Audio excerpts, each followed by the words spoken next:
നമസ്കാരം. ഒരു പ്രധാനപ്പെട്ട ഒന്നാണ് വർണ്ണങ്ങൾ അഥവാ നിറങ്ങൾ. ഈ ലോകം വളരെ വർണ്ണാഭമാണ്. വർണ്ണങ്ങളില്ലാത്ത ഒരു ലോകത്തെക്കുറിച്ച് നമുക്ക് ആലോചിക്കാനാവില്ല.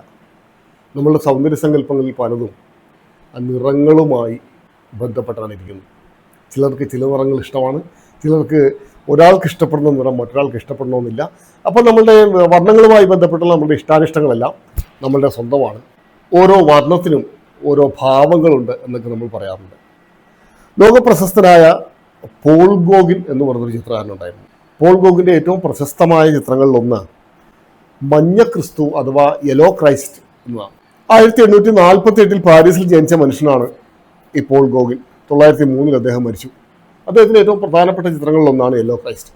കാഴ്ചയിൽ വലിയ ഭംഗിയൊന്നും അവകാശപ്പെടാനില്ലാത്ത ഒരു ചിത്രമാണ് യെല്ലോ ക്രൈസ്റ്റ്.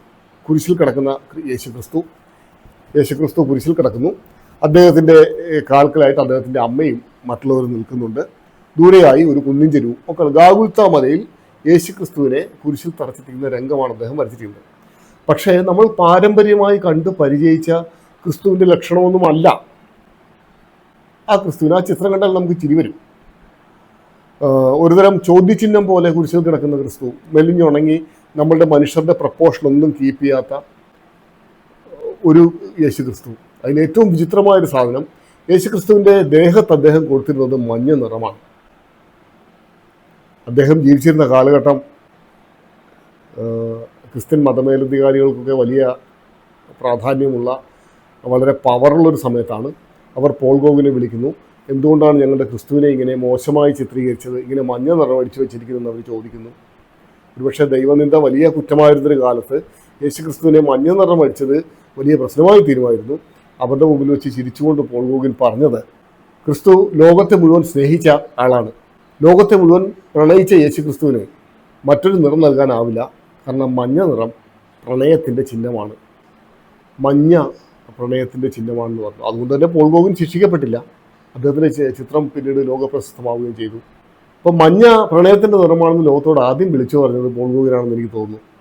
ഇതുപോലെ ഓരോ നിറത്തിനും ഓരോ പ്രത്യേകതകളുണ്ട് എന്ന് പറയാറുണ്ട്.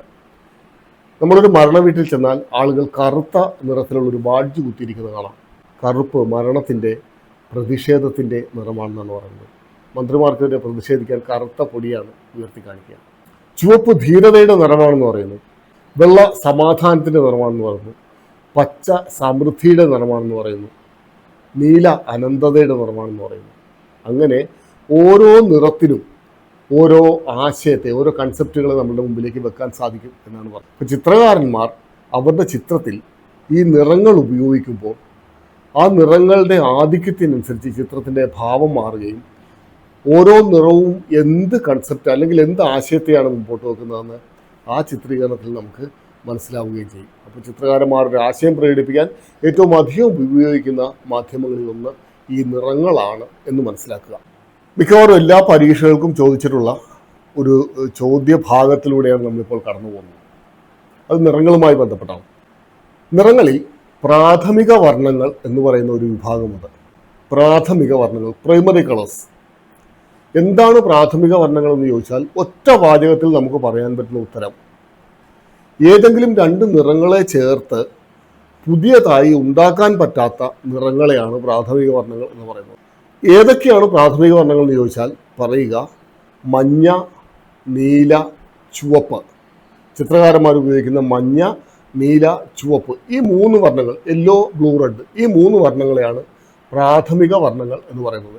നമുക്ക് ഏതെങ്കിലും രണ്ട് നിറം മിക്സ് ചെയ്ത് മഞ്ഞ ഉണ്ടാക്കാനാവില്ല, ഏതെങ്കിലും രണ്ട് കളർ മിക്സ് ചെയ്ത് നീല ഉണ്ടാക്കാനാവില്ല, ഏതെങ്കിലും രണ്ട് കളർ മിക്സ് ചെയ്തിട്ട് ചുവപ്പ് ഉണ്ടാക്കാനാവില്ല. അങ്ങനെ പരസ്പരം ചേർക്കാതെ സ്വതന്ത്രമായി നിൽക്കുന്ന നിറത്തെയാണ് പ്രാഥമിക വർണ്ണങ്ങൾ എന്ന് പറയുന്നത്. യെല്ലോ, ബ്ലൂ, റെഡ് എന്നീ മൂന്ന് നിറങ്ങളെയാണ് പ്രാഥമിക വർണ്ണങ്ങൾ എന്ന് നമ്മൾ പറയുന്നത്. ഈ പ്രാഥമിക വർണ്ണങ്ങളെ തമ്മിൽ പരസ്പരം ചേർത്താൽ ഉണ്ടാകുന്ന വർണ്ണങ്ങളെ നമ്മൾ പറയുന്നത് സെക്കൻഡറി കളേഴ്സ് അഥവാ ദ്വിതീയ വർണ്ണങ്ങൾ എന്നാണ്. ഏതൊക്കെയായിരിക്കാം ദ്വിതീയ വർണ്ണങ്ങൾ? പ്രാഥമിക വർണ്ണങ്ങളായ യെല്ലോ, ബ്ലൂ, റെഡ് മൂന്ന് നിറങ്ങൾ. ഇവയെ പരസ്പരം ചേർത്താൽ ഉണ്ടാകുന്ന പുതിയ നിറത്തെയാണ് സെക്കൻഡറി കളേഴ്സ് എന്ന് പറയുന്നത്.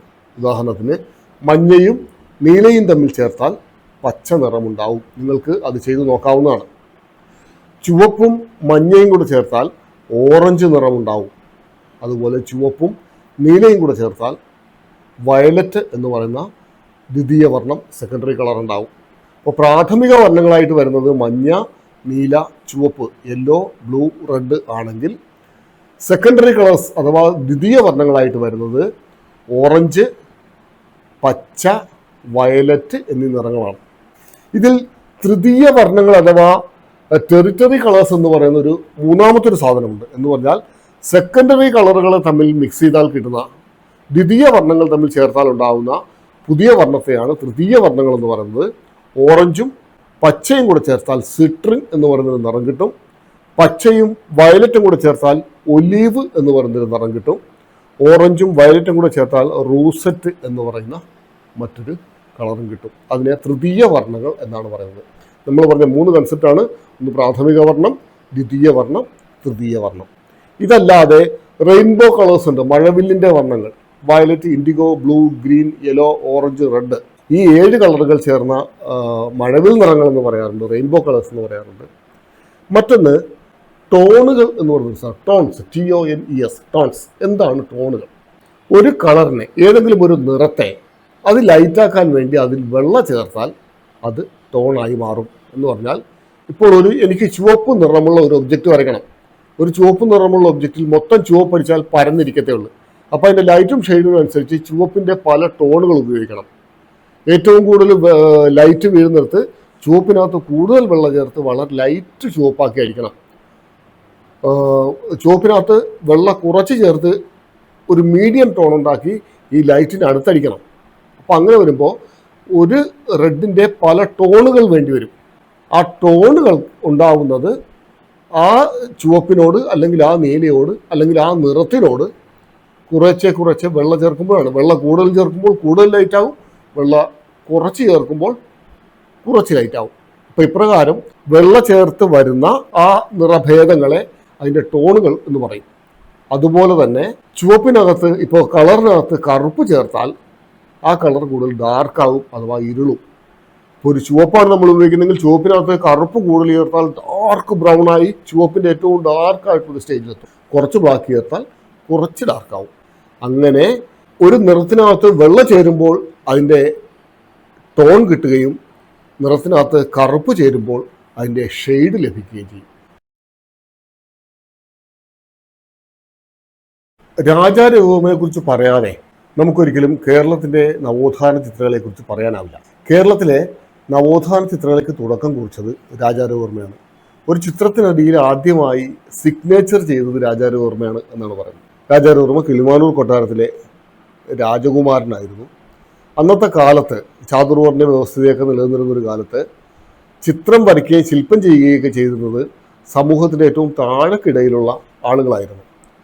നിങ്ങൾക്കൊരു പക്ഷേ പെരുന്തച്ചൻ സിനിമയൊക്കെ കണ്ടാൽ അത് മനസ്സിലാവും. അതിൽ പറഞ്ഞ പോലത്തെ രസകരമായൊരു ഡയലോഗുണ്ട്. പെരുന്തച്ചൻ എന്ന് പറഞ്ഞാൽ തച്ചനാണ്, താഴ്ന്ന ജാതിക്കാരനാണ്. അദ്ദേഹം തടിയിലും കല്ലിലുമൊക്കെ ദേവീദേവന്മാരെയൊക്കെ കൊത്തും.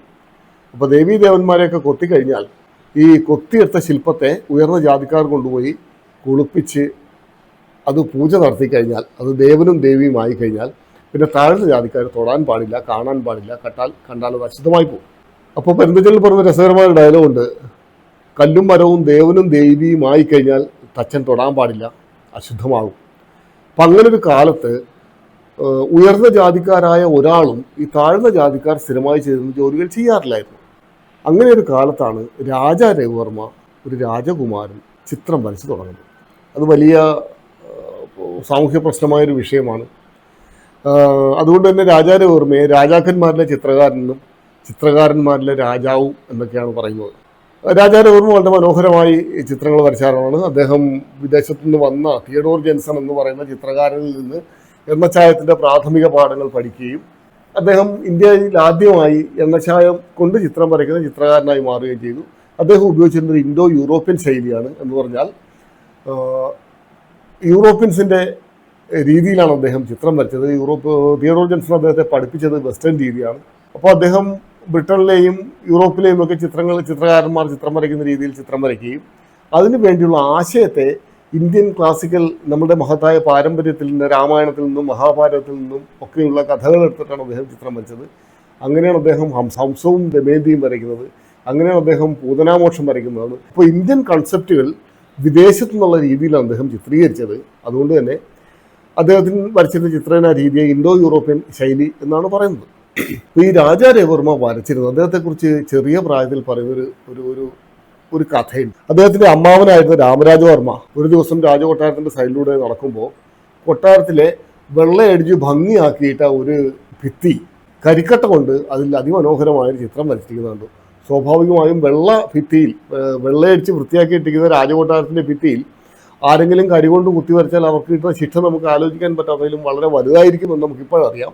പക്ഷെ അദ്ദേഹം അന്വേഷിക്കുമ്പോൾ പറയുന്നു അത് തൻ്റെ അനന്തരവനായ രാജാ രവിവർമ്മയാണ് വരച്ചതെന്ന് പറയുന്നു. അങ്ങനെ രവിവർമ്മയെ വിളിച്ചിട്ട് അദ്ദേഹം തുടർന്ന് വരയ്ക്കാൻ വേണ്ടി പ്രോത്സാഹിപ്പിക്കുന്നു എന്നാണ് പറയുന്നത്. എന്ന് പറഞ്ഞാൽ അദ്ദേഹം വെളുത്ത ഭിത്തിയിൽ കറുത്ത കരി കൊണ്ട്, നമ്മുടെ വിറക് കത്തിച്ച് കിട്ടുന്ന കരി കൊണ്ടാണ് വരച്ചത്. നമ്മുടെ ടെക്സ്റ്റ് ബുക്കിൽ നമുക്ക് പഠിക്കാൻ തന്നിരിക്കുന്ന ചിത്രം രാജാ രവിവർമ്മയുടെ ഹംസവും ദമയന്തിയും എന്ന് പറയുന്ന ഒരു ചിത്രമാണ്. ആ ചിത്രം രാജാ രവിവർമ്മ വരച്ചിരിക്കുന്നത് എണ്ണച്ചായം ഉപയോഗിച്ചിട്ടാണ്, കാൻവാസിലാണ് വരച്ചിട്ടുള്ളത്. കാൻവാസ് എന്ന് പറഞ്ഞാൽ ചിത്രകാരന്മാർ സാധാരണ ചിത്രം വരയ്ക്കാൻ ഉപയോഗിക്കുന്ന തുണിയെയാണ്, കട്ടികൂടിയ തുണിയെയാണ് കാൻവാസ്. ഞാനിത് പറഞ്ഞത് ഇവിടെ ഒരു 3-4 പദങ്ങൾ നിങ്ങൾ പക്ഷേ ശ്രദ്ധിച്ചിട്ടുണ്ടാവുമെന്നറിയില്ല. അതിലൊന്ന് കാൻവാസാണ്, മറ്റൊന്ന് ഭിത്തിയാണ്, മറ്റൊന്ന് എണ്ണച്ചായമാണ്, മറ്റൊന്ന് കരിക്കട്ടയാണ്. അപ്പോൾ ഇതിനെ നമ്മൾക്കൊന്ന് കാറ്റഗറൈസ് ചെയ്യാൻ പറ്റുമോ?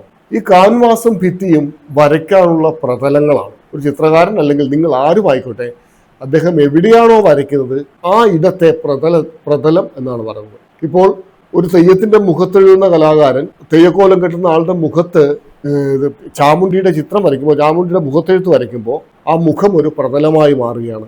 എവിടെയാണോ ചിത്രം വരയ്ക്കുന്നത് ആ ഇടത്തെ പ്രതലം എന്ന് പറയുന്നു. അപ്പോൾ പലകയാവാം, മണ്ണിലാവാം, ഭിത്തിയാവാം, കാൻവാസ് ആവാം, ഗ്ലാസ് ആവാം, തുണിയാവാം, ബ്ലാക്ക് ബോർഡ് ആവാം, കടലാസ് ആവാം. അപ്പോൾ എവിടെയാണോ ചിത്രം വരയ്ക്കുന്നത് ആ ചിത്രം വരയ്ക്കുന്ന സ്ഥലത്തെ, ഇടത്തെ നമ്മൾ പ്രതലം എന്ന് പറയാറുണ്ട്. അപ്പോൾ നമുക്കറിയാവുന്ന പ്രതലങ്ങൾ വേണമെങ്കിൽ ഒന്ന് ലിസ്റ്റ് ചെയ്യാം. മറ്റൊന്ന് ഞാൻ പറഞ്ഞു എണ്ണച്ചായമെന്നും കരിക്കട്ടയെന്നും പറഞ്ഞു. അത് രണ്ടും മാധ്യമങ്ങളാണ്.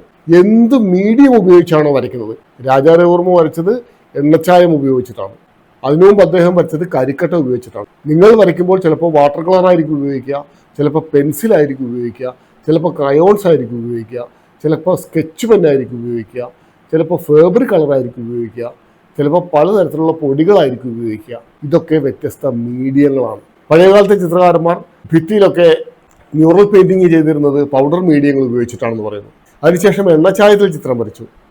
ഇപ്പോൾ ആധുനിക ചിത്രകാരന്മാർ മുഴുവൻ അക്രിലിക് ചായങ്ങളാണ് ഉപയോഗിക്കുന്നത്. അപ്പോൾ ഏത് ഉപയോഗിച്ചാണോ ചിത്രം വരയ്ക്കുന്നത്, നിറം കൊടുക്കുന്നത്, അതിനെ മാധ്യമം അഥവാ മീഡിയം എന്ന് പറയും. ഇപ്പോൾ ഒരു ഇരുമ്പ് ഷീറ്റിന്റെ പുറത്താണെങ്കിൽ ഇനാമൽ ഉപയോഗിച്ചായിരിക്കും ഒരു ചിത്രം വരയ്ക്കുന്നത്. ഇനാമൽ പെയിന്റ് ഒരു മീഡിയം. പേപ്പറിന്റെ മുകളിൽ വാട്ടർ കളർ ഉപയോഗിച്ച് വർക്ക് ചെയ്യും. വാട്ടർ കളർ ഒരു മീഡിയം. ഇതിന്റെ മൂന്നാമത്തെ സാധനം ഉപകരണങ്ങളാണ്. എന്താണ് ഉപകരണം? ബ്രഷ് ഒരു ഉപകരണമാണ്. പക്ഷേ ബ്രഷിന് മാത്രം വെച്ചിട്ട് നമുക്ക് വരയ്ക്കാനാവില്ല. ബ്രഷ് ഏതെങ്കിലും നിറത്തിൽ മുക്കിയിട്ട് വേണം വരയ്ക്കാൻ. ഇപ്പോൾ ബ്രഷ് ഒരു ഉപകരണമാണ്. പെൻസിൽ ഉപകരണമല്ല, കാരണം പെൻസിൽ ഉപയോഗിച്ച് നമുക്ക് വരയ്ക്കാം. പെൻസിൽ മീഡിയമാണ്. ഒരു പ്രാവശ്യം ചോദിച്ചതാണ് പെൻസിൽ ഉപകരണമാണോ മീഡിയമാണോ. പെൻസിൽ ചിത്രകലയിൽ ഉപകരണമല്ല, അതൊരു മീഡിയമാണ്. നമ്മൾ വരയ്ക്കാൻ ഉപയോഗിക്കുന്ന ബോർഡ് അതൊരു ഉപകരണമാണ്. അതിലൊട്ടിക്കുന്ന പേപ്പർ ഒരു പ്രതലമാണ്. അതിൽ നമ്മൾ വരയ്ക്കുന്ന പെൻസിൽ ഒരു മീഡിയമാണ്. ചിത്രകാരന്മാർ വരയ്ക്കാൻ വേണ്ടി ഈസൽ ഉപയോഗിക്കാറുണ്ട്. സ്റ്റാൻഡ്, ചിത്രം വരയ്ക്കാനുള്ള സ്റ്റാൻഡ് ഒരു ഉപകരണമാണ്. സ്കെയിൽ ഒരു ഉപകരണമാണ്. മാൾസ്റ്റിക് ഒരു ഉപകരണമാണ്. അപ്പം അങ്ങനെ രാജാ രവിവർമ്മ ഹംസവും ദമയന്തിയും വരച്ചത് കാൻവാസ് എന്ന് പറയുന്ന പ്രതലത്തിൽ, എണ്ണച്ചായം എന്ന് പറയുന്ന മീഡിയത്തെ ബ്രഷ് എന്ന് പറയുന്ന ഉപകരണം ഉപയോഗിച്ചാണ്. ഇതൊന്ന് മനസ്സിലാക്കിയാൽ എന്താണ് പ്രതലം, എന്താണ് മീഡിയം, എന്താണ് ഉപകരണങ്ങളെന്ന് മനസ്സിലാക്കാം. പാഠപുസ്തകത്തിൽ അത് ഒരു പട്ടിക പൂരിപ്പിക്കാൻ തന്നിട്ടുണ്ട്. പ്രതലങ്ങൾ ചുമർ, നിലം, തുണി, കാൻവാസ് എന്നവിടെ തന്നിട്ടുണ്ട്. ബാക്കിയുള്ളത് നമുക്ക് പൂരിപ്പിക്കാം. മാധ്യമങ്ങൾ emulsion, acrylic, oil colour, fabric colour എന്നൊക്കെ അതിൽ എഴുതിയിട്ടുണ്ട്. ഉപകരണങ്ങളിൽ പെൻസിലും കരിക്കട്ട എഴുതിയിട്ടുണ്ട്. അത് തെറ്റാണ്. പെൻസിലും കരിക്കട്ടയും മാധ്യമമാണ്. വിവിധതരം ബ്രഷുകൾ, മാൾസ്റ്റിക്ക്, പാലറ്റ്, ഈസല്, ബോർഡ് ഇതൊക്കെ ഉപകരണങ്ങളാണ് എന്ന് മനസ്സിലാക്കി. നമ്മൾ നേരത്തെ പറഞ്ഞു നീളവും വീതിയും മാത്രമുള്ള ഒരു പ്രതലത്തിൽ ദൂരം, ഉയർച്ച കാണിക്കുന്നതിനെയാണ് ചിത്രങ്ങൾ എന്ന് പറയുന്നത്. നമ്മൾ പറഞ്ഞു പെയിന്റിംഗ് എന്ന് പറഞ്ഞു. അതിൽ പറഞ്ഞൊരു സാധനം അപ്രകാരം 3D ആവണമെങ്കിൽ നിഴലും വെളിച്ചവും കൃത്യമായി വരണം എന്നുള്ളതാണ്. യൂറോപ്പിലെ നവോത്ഥാന കാലഘട്ടത്തിലെ ഏറ്റവും പ്രശസ്തനായ ചിത്രകാരനായിരുന്നു റംബ്രൻറ്റ്. റംബ്രൻറ്റിന്റെ ചിത്രങ്ങളുടെ പ്രത്യേകത പരിശോധിച്ചാൽ റംബ്രൻറ്റിന്റെ ചിത്രങ്ങളുടെ ഏറ്റവും വലിയ പ്രത്യേകത അതിൽ നിയന്ത്രിതമായി ഉപയോഗിച്ചിരിക്കുന്ന വെളിച്ചമാണ്. റംബ്രൻറ്റിന്റെ ചിത്രങ്ങൾക്ക് എന്താണോ താൻ ചിത്രീകരിക്കുന്ന ആശയം, കൺസെപ്റ്റ്, ആ കൺസെപ്റ്റ് മനസ്സിലാവാൻ പറ്റുന്ന രീതിയിലുള്ള വെളിച്ചം മാത്രമേ അദ്ദേഹം ഉപയോഗിച്ചിട്ടുള്ളൂ. ബാക്കിയുള്ള സ്ഥലങ്ങളിലെ ഇരുട്ടായിരിക്കും. അതുകൊണ്ട് നമ്മുടെ ശ്രദ്ധ എപ്പോഴും അദ്ദേഹം എവിടെയാണോ വെളിച്ചം കൊടുത്തിട്ടുള്ളത് അവിടെ മാത്രമാണ് നിലനിൽക്കുക. ഇത് സാധാരണ സിനിമയിൽ ഉപയോഗിക്കുന്നുണ്ട്. ഇതിന് റംബ്രൻറ്റ് എഫക്റ്റ് എന്നാണ് സിനിമയിൽ പറയുന്നത്. ആവശ്യമായ നിയന്ത്രിതമായ ഇടത്ത് മാത്രം വെളിച്ചം നൽകുകയും ബാക്കിയുള്ള സ്ഥലങ്ങൾ ഇരുട്ടായി കാണിക്കുകയും ചെയ്യുന്ന ഒരു രീതിയാണ് റംബ്രൻറ്റ് എഫക്റ്റ് എന്ന് പറയുന്നത്. അപ്പോൾ വെളിച്ചവും നിഴലും തമ്മിൽ, വെളിച്ചത്തിൻ്റെ കളിത്തോഴനാണ് നിഴൽ എന്ന് പറയാറുണ്ട്. വെളിച്ചത്തിൻ്റെ കളിത്തോഴനാണ് നിഴൽ എന്ന് പറഞ്ഞാൽ വെളിച്ചത്തിന് ശക്തി കൂടുമ്പോൾ നിഴലിൻ്റെ ശക്തി കൂടും, വെളിച്ചത്തിൻ്റെ ശക്തി കുറയുമ്പോൾ നിഴലിൻ്റെ ശക്തി കുറയും. വെളിച്ചം ദൂരേക്ക് പോകുമ്പോൾ നിഴല് വെളിച്ചം അടുത്തേക്ക് വരുമ്പോൾ നിഴലിൻ്റെ നീളം കുറഞ്ഞു വരും. വെളിച്ചം മുകളിലേക്ക് എത്തുമ്പോൾ നിഴല് ചുരുങ്ങി വരും. വെളിച്ചം താഴേക്ക് വരുമ്പോൾ നിഴലിന് ദൂരം കൂടും. അതുകൊണ്ട് തന്നെ രാവിലെ പ്രഭാതത്തിലെ വെയിലിൽ നമ്മളുടെ നിഴലിൻ്റെ നീളവും, ഉച്ചയ്ക്ക് വെയിലിൽ നമ്മളുടെ നിഴലിൻ്റെ നീളവും, വൈകുന്നേരത്തെ വെയിലിൽ നമ്മളുടെ നിഴലിൻ്റെ നീളവും വ്യത്യസ്തമായിരിക്കും. എന്ന് പറഞ്ഞാൽ വെളിച്ചവും നിഴലും എപ്പോഴും വെളിച്ചത്തിനനുസരിച്ചാണ് നിഴലുണ്ടാവുക. വെളിച്ചത്തിന് കട്ടി കൂടുമ്പോൾ നിഴലിനും കട്ടി കൂടും. അപ്പോൾ വെളിച്ചവും നിഴലും പരസ്പരം പൂരകങ്ങളാണ്, ഇരുട്ടും വെളിച്ചവും. ഇതോടുകൂടി ഇന്നത്തെ ക്ലാസ് ഇവിടെ പൂർണ്ണമാവുകയാണ്. നിങ്ങൾക്ക് ഞാൻ ഈ പറഞ്ഞ കാര്യങ്ങളൊക്കെ മനസ്സിലായിട്ടുണ്ടാവും എന്ന് വിചാരിക്കുന്നു. ഏതെങ്കിലും കാര്യത്തിൽ സംശയം ഉണ്ടെങ്കിൽ ചോദിക്കാൻ മടിക്കണ്ട. എൻ്റെ വാട്സപ്പ് നമ്പർ ഇവിടെ നൽകുന്നുണ്ട്. വാട്സപ്പിൽ മെസ്സേജിലായിട്ടോ അല്ലെങ്കിൽ ഈ വീഡിയോയിൽ കമൻ്റായിട്ടോ നിങ്ങളുടെ അഭിപ്രായങ്ങൾ രേഖപ്പെടുത്താം. ഏതെങ്കിലും ഭാഗങ്ങൾ കൂടുതൽ വിശദീകരിച്ച് പറയണമെന്നുണ്ടെങ്കിൽ അത് ചെയ്തു തരാൻ തയ്യാറാണ്. നിങ്ങൾക്ക് ഈ ക്ലാസ്സുകൾ വൃത്തിയായി മനസ്സിലായി എന്ന് ഞാൻ വിചാരിക്കുന്നു. നന്ദി.